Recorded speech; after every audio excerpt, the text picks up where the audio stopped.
في الارض داخل المنطقه.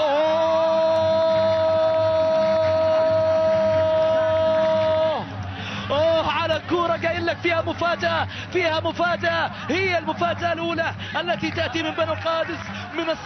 من الصعب ان تجد امامه فارس هو بنو قادس يا عبدو. هي لقطه كانت ملعوبه بالخطا، ولكن الدفاعات ما كانت بشكل صحيح من لاعبي الانصار. هي لقطه لعبت من مين؟ من فهد السبيعي اللي لعب مع شباب النصر، اللي لعب مع ناشئين النصر. لاحظ اللقطه، غلطه الشاطر ب10، غلطه الشاطر ب10 يا هاشم يا صبياني. هي لقطه، شوف لاحظ معاي، لاحظ معاي هنا الغلطه، وغلطه الشاطر ب10 وكوره تفكك دفاعات الانصار في لحظه، وبالتالي تسجل لمصلحه بنو القادس. لاحظ معاي كره فيها تعديل، ربما كانت من جانب صالح الأذرون. لا، ما وضحت الامور، لاحظ هنا واضحه الامور على فيشكو. اعتقد بان في عمليه سحب من التيشيرت الخاص باللاعب القدساوي اللي هو فهد السبيعي، وبالتالي الان ركله جزائيه. خالد الأجنبي الرابع، هل يسجل في المرمى هدف ثاني لمصلحه القادسيه؟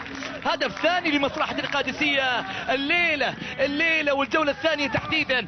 دعني أتحدث لك بأن جولة الأجانب في ركلات الجزاء يا عبده هي ركلة جزائية. القادسية يسجل ثاني أهدافه في المدينة، والرحلة صعبة في خلال 45 دقيقة قادمة. نمر من خلال 45 دقيقة أولى من مجريات شوط المباراة الأول، والأنصار على أرضه خاسر حتى هذه اللحظة. ربما هناك مراجعة حسابات السيد سلساكوفيتش من خلال شوط المباراة الثاني، ومن خلال غرفة تبديل الملابس مع اللاعبين سيكون هناك حديث مطول بكل تأكيد مع السيد سلساكوفيتش البوسني الذي يقود دفة الأنصار من خلال هذا الموسم. كرة ونقلة، نايف البلوي صراحة هو المتحرك برفقة فيشكو وبرفقة محسن عيسى في شوط المباراة الأول. نايف